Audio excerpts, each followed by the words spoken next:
இயேசுவில் எனக்கு பிரியமான சகோதர சகோதரிகளே, இன்று பொது காலத்தின் 6ஆம் ஞாயிற்றுக்கிழமையில் நாம் இருக்கின்றோம். இந்த நாள் உங்களுக்கு இனிய நாளாக அமைய வாழ்த்துகிறேன், ஜெபிக்கின்றேன். இன்றைய மறையுரை சிந்தனைக்கு நாம் கவனமுடன் செவி கொடுப்போம். திருத்தந்தை புனித 2ஆம் ஜான் பால் அவர்கள் பார்க்கின்சன்ஸ் என்ற நோயால் பாதிக்கப்பட்டிருந்தார் என்ற உண்மை 1991ஆம் ஆண்டு கண்டுபிடிக்கப்பட்டது. தான் ஒரு நோயாளர் என்பதை உணர்ந்ததும் நோய்களால் துன்புறும் கோடான கோடி மக்களுடன் தன்னையே அவர் இணைத்துக் கொண்டார். நோயுற்றோரை மையப்படுத்தி 1992ஆம் ஆண்டு நோயாளரின் உலக நாளை அவர் உருவாக்கினார். ஒவ்வொரு ஆண்டும் பிப்ரவரி 11ஆம் தேதி லூர்து நகர் அன்னை மரியாவின் திருநாளன்று இந்த உலக நாள் சிறப்பிக்கப்படுகிறது.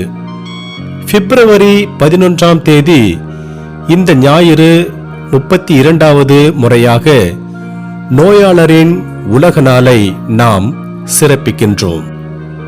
நோயாளருக்கென ஓர் உலக நாளை அர்ப்பணிப்பது குறித்து நம்மில் பலர் கேள்வி கேட்கலாம். நோய் என்றதும் எதிர்மறையான எண்ணங்கள் பெருமளவு நம் மனதில் உருவாவதால் இந்த கேள்வியை எழுப்புகிறோம்.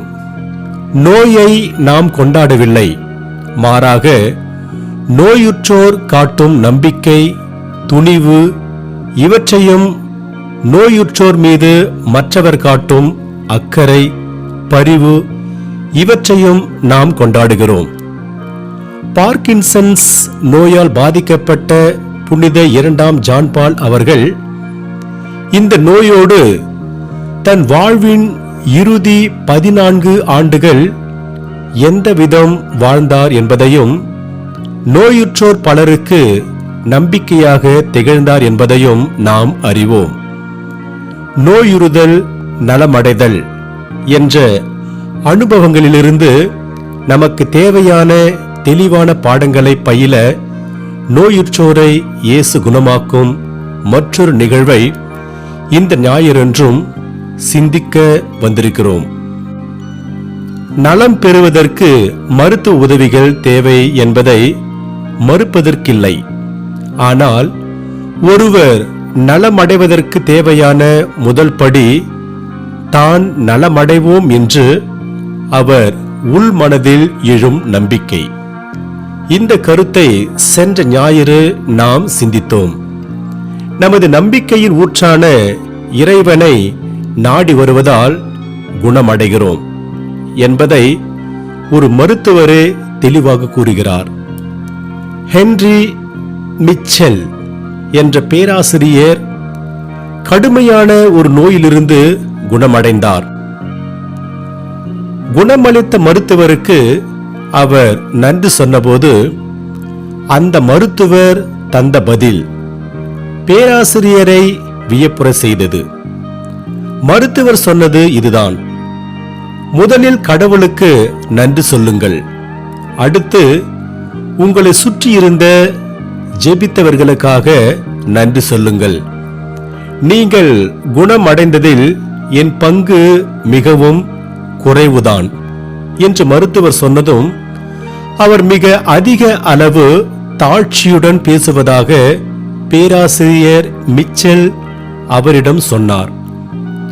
மருத்துவரோ மறுமொழியாக, நான் சொல்வதை நீங்கள் நம்பாமல் போகலாம், ஆனால் இதுதான் உண்மை. மருத்துவர்களாகிய நாங்கள் யாரையும் குணப்படுத்துவது கிடையாது. குணமடைவதற்கு தடையாக உங்களுக்குள் இருக்கும் கிருமிகளை நீக்குவது ஒன்றையே நாங்கள் திறம்பட செய்கிறோம். மற்றபடி நீங்கள் குணமடைவது எங்கள் கட்டுப்பாட்டில் இல்லை என்று கூறினார். இதைதான் புகழ்பெற்ற அறிஞர் ஒருவர் பெஞ்சமின் பிராங்க்லின் வேறு விதமாக கூறியுள்ளார். கடவுள் குணப்படுத்துகிறார். குணப்படுத்தியதற்கான பணத்தை மருத்துவர் வசூல் செய்கிறார் என்று. ஒருவர் நலம் அடைவதற்கு முதலில் இறைவனின் அருள், இரண்டாவது நோயாளரிடமும் அவர் சுற்றி இருப்போரிடமும் உருவாகும் நம்பிக்கை, மூன்றாவது மருத்துவரின் திறன் என்ற இந்த வரிசையில் நம் சிந்தனைகள் அமைய வேண்டும். நோயாளரின் உலக நாளை எண்ணி பார்க்கும்போது அண்மையில் நாம் சிறப்பித்த மற்றொரு முக்கியமான நாளும் நினைவுக்கு வருகிறது. மகாத்மா காந்தி கொலையுண்ட ஜனவரி 30ஆம் தேதி அல்லது அதற்கு அருகில் வரும் ஞாயிறன்று தொழுநோயாளரின் உலக நாள் கடைபிடிக்கப்படுகிறது. இந்த ஆண்டு ஜனவரி 28 நாம் தொழுநோயாளரின் உலக நாளை கடைபிடித்தோம். நோயுற்றோரை பற்றி சிறப்பாக தொழுநோயுற்றோரை பற்றி சிந்திக்க இன்றைய ஞாயிறு வாசகங்கள் நமக்கு வாய்ப்பை தருகிறது. இன்றைய நற்செய்தியின் அறிமுக வரிகள் இதோ. ஒரு நாள் தொழுநோயாளர் ஒருவர் இயேசுவிடம் வந்து, நீர் விரும்பினால் எனது நோயை நீக்க உம்மால் முடியும் என்று முழந்தாள் படியிட்டு வேண்டினார். இயேசு அவர் மீது பரிவு கொண்டு தமது கையை நீட்டி அவரை தொட்டு அவரிடம், நான் விரும்புகிறேன், உமது நோய் நீங்குக என்றார். உடனே தொழுநோய் அவரை விட்டு நீங்க அவர் நலமடைந்தார் என்று மார்க் நற்செய்தியில் 1ஆம் அதிகாரம் 40 42 முடிய நாம் வாசிக்கிறோம். இப்போது நாம் கேட்ட இப்பகுதியை ஆண்டவர் வழங்கும் நற்செய்தி என்று உரத்த குரலில் அழுத்தம் திருத்தமாக கூறலாம். இப்பகுதியில் சொல்லப்பட்டுள்ள கருத்து மட்டுமல்ல, அக்கருத்தை சொல்ல பயன்படுத்தப்பட்டுள்ள சொற்களும் நற்செய்தியாக ஒலிக்கிறது. தொழுநோயுற்ற ஒருவர் நலமடைகிறார் என்ற நிகழ்வு நல்ல செய்திதான், சந்தேகமே இல்லை. இந்த நிகழ்வை சொல்ல பயன்படுத்தப்பட்டுள்ள சொற்களும் நல்ல செய்திதான். அந்த சொற்களை பற்றி நாம் முதலில் சிந்திப்பது நல்லது. இன்றைய நற்செய்தியில் தொழுநோயாளரை குறிப்பிட பயன்படுத்தப்பட்டுள்ள சொற்கள் மரியாதை கலந்த சொற்களாக ஒலிக்கிறது. இந்த அழகிய மாற்றம் கடந்த சில ஆண்டுகளாக நம் சமுதாயத்தில் உருவான மனமாற்றம். ஏறத்தாழ 40 ஆண்டுகளுக்கு முன்பு நாம் பயன்படுத்திய விவிலியத்தில் தொழுநோயாளருக்கு சரியான மரியாதை வழங்கப்படவில்லை. 1986ஆம் ஆண்டு வெளியிடப்பட்ட தமிழ் விவிலியத்தில் இன்றைய நற்செய்தி பகுதி எவ்விதம் எழுதப்பட்டிருந்தது என்பதையும், 1995ஆம் ஆண்டு வெளியிடப்பட்டு இப்போது நாம் பயன்படுத்தும் விவிலியத்தில் இதே பகுதி எவ்விதம் எழுதப்பட்டுள்ளது என்பதையும் இணைத்து பார்த்தால் நாம் அடைந்துள்ள மனமாற்றத்தை புரிந்து கொள்ளலாம். 1986ஆம் ஆண்டு வெளியான விவிலிய பதிப்பில் நாம் வாசிப்பது இதுதான். ஒரு நாள் தொழுநோயாளி ஒருவன் இயேசுவிடம் வந்து முழந்தாளிட்டு, நீர் விரும்பினால் என்னை குணமாக்க உம்மால் கூடும் என்று வேண்டினான் என்று மார்க் நற்செய்தியில் 1ஆம் அதிகாரம் 40ஆம் வசனத்திலே பார்க்கிறோம். இதே இறைவாக்கியம் 1995ஆம் ஆண்டில் வெளியான விவிலிய பதிப்பில் இவ்வாறு கூறப்பட்டுள்ளது. ஒரு நாள் தொழுநோயாளர் ஒருவர் இயேசுவிடம் வந்து, நீர் விரும்பினால் எனது நோயை நீக்க உம்மால் முடியும் என்று முழந்தாள் படியிட்டு வேண்டினார் என்று மார்க் நற்செய்தி 1ஆம் அதிகாரம் 40வது அதே வசனத்தில் பார்க்கிறோம். பழைய விவிலிய பதிப்பில் தொழுநோயாளியை சுட்டிக்காட்ட அவன் என்ற சொல் பயன்படுத்தப்பட்டுள்ளது. புதிய விவிலிய பதிப்பில் தொழுநோயாளரை அவர் என்ற சொல்லால் குறிப்பிடுகிறோம்.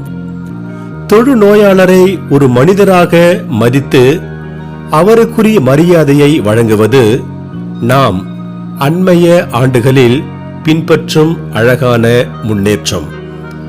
தொழுநோய், தொழுநோயாளர் என்ற வார்த்தைகளை பற்றி கொஞ்சம் சிந்திப்போம். 1986க்கும் முந்தைய விவிலிய பதிப்புகளில் தொழுநோயாளர் என்ற சொல்லுக்கு பதில் குஷ்டரோகி என்ற சொல்லை பயன்படுத்தியுள்ளோம். ஆங்கிலத்தில் லெப்பர் என்ற சொல் பயன்படுத்தப்பட்டது. குஷ்டரோகி என்பதற்கும் தொழுநோயாளர் என்பதற்கும் எத்தனையோ வேறுபாடுகள் இருக்கிறது. லெப்பர் என்பதற்கும் லெப்பரசி பேஷண்ட் என்பதற்கும் எத்தனையோ வேறுபாடுகள் இருக்கிறது. வெறும் சொற்களில் காணப்படும் வேறுபாடுகள் அல்ல, மாறாக அவர்களை குறித்து நாம் கொண்டிருக்கும் எண்ணங்களை அச்சொற்கள் வெளிப்படுத்தப்படுகிறது. இப்போது ஆங்கிலத்திலும் தமிழிலும் சரியான சொற்களை பயன்படுத்தும் அளவு நாம் பக்குவம் அடைந்துள்ளோம். நாம் பயன்படுத்தும் வரிகளின் வலிமையை பற்றி நாம் நன்கறிவோம்.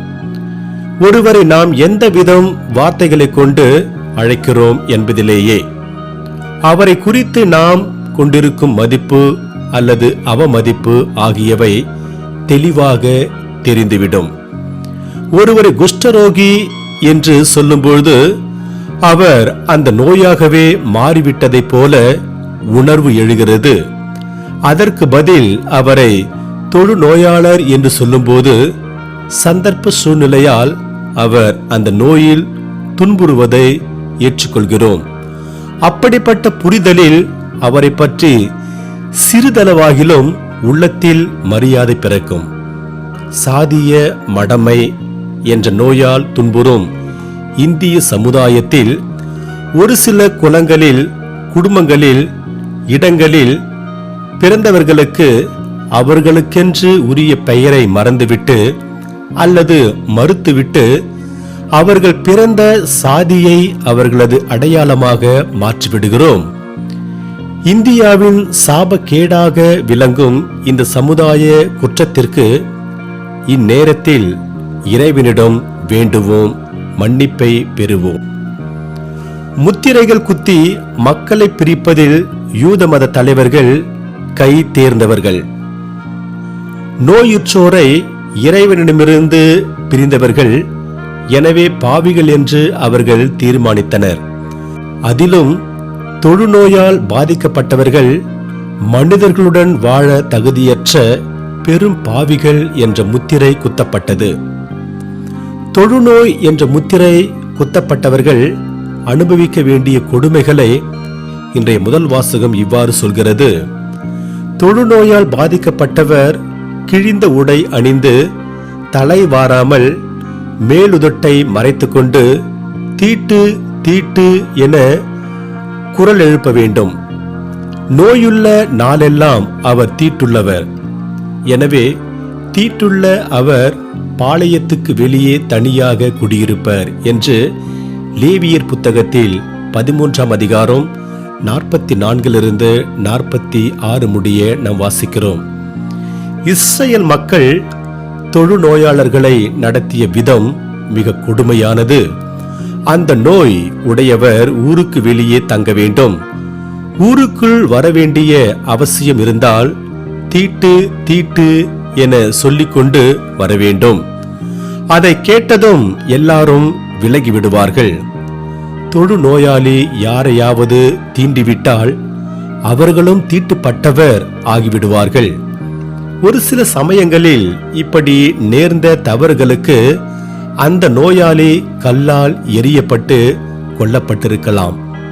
இந்த பின்னணியில் நாம் இன்றைய நற்செய்தி நிகழ்வை கற்பனை செய்து பார்க்க வேண்டும்.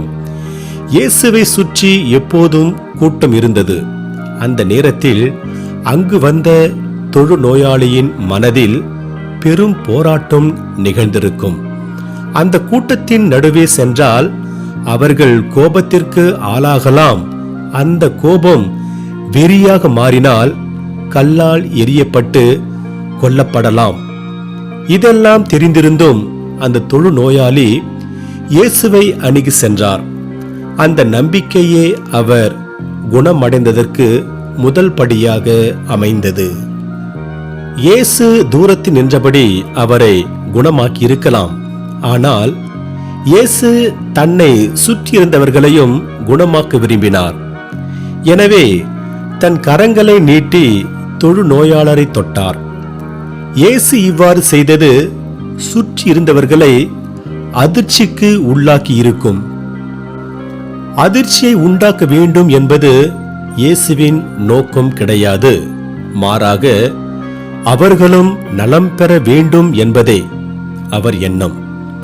மத தலைவர்கள் தவறாக கற்பிக்கும் சட்டங்களால் கட்டுண்டு மனிதர்களை விலங்குகளிலும் கேவலமாக நடத்தி வந்த இஸ்ரேல் மக்களை குணமாக்கவே இயேசு இதை செய்தார்.